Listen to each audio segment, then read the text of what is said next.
One down, corners in, infield back. So they're hoping that they get a good two-hopper to short or third for the double play. And I know it's a 0-0 game, but you really don't want to give a big inning by having infield in here. I mean, this feels like a huge run. Well, there it is. First run of the game goes away to the Ducks.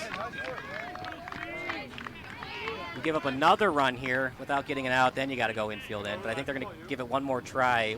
Down one. Yeah, one still out, go for the double play. I mean, I wasn't suggesting bringing the infield in. It just kind of is brutal to be down 1-0 when you've got a guy like Reeder on the mound.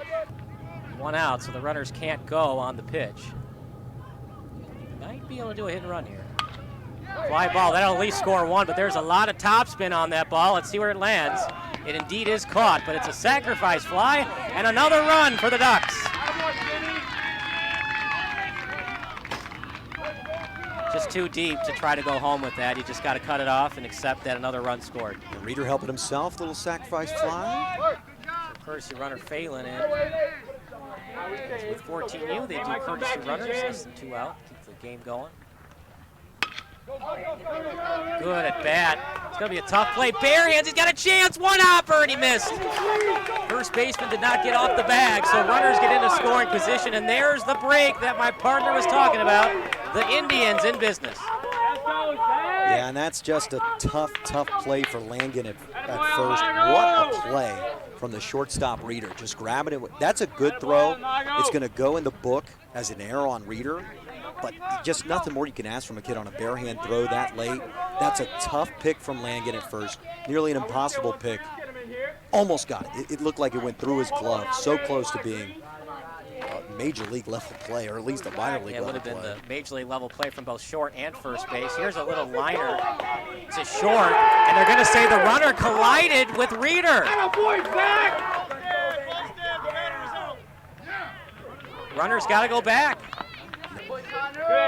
Talk about pressure pitches.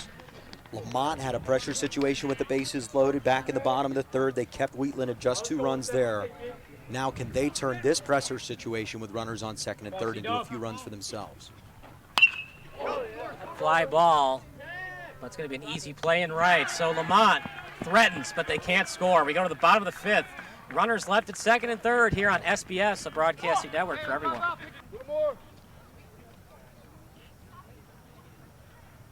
Up in the pitch. This is going to score him most likely.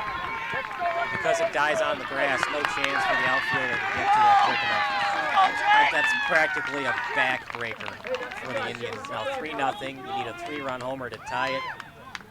It could happen, but I just don't see it. It's the only position that can see the entire field. I'm too tall. It hurts my knees. God, I love catching. Swung on and missed, strike 3. The Lemont Indians get out of the jam, but they got some work to do, and they've only got 3 outs to work with. You're watching SBS, a broadcasting network for everyone. Didn't miss by much. Hey, Molesky would shout back to the third when he was on the mound. He had a couple close calls. This should do it to Reeder, and the championship goes to the Wheatland Ducks green team. Look at the sportsmanship at first base. The Indians fall just short, and the championship for the boys from the Wheatland Athletic Association. Congratulations to both teams, but a bigger congratulations to the Ducks.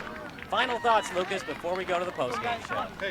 I thought both teams played great. I think both teams are highly talented. I think there's going to be a lot of successful high school players, and if there isn't at least 1 or 2 college players on this field, I would be extremely surprised, So the talent here was amazing. It had the rhythm and the flow of a high-level high school baseball game.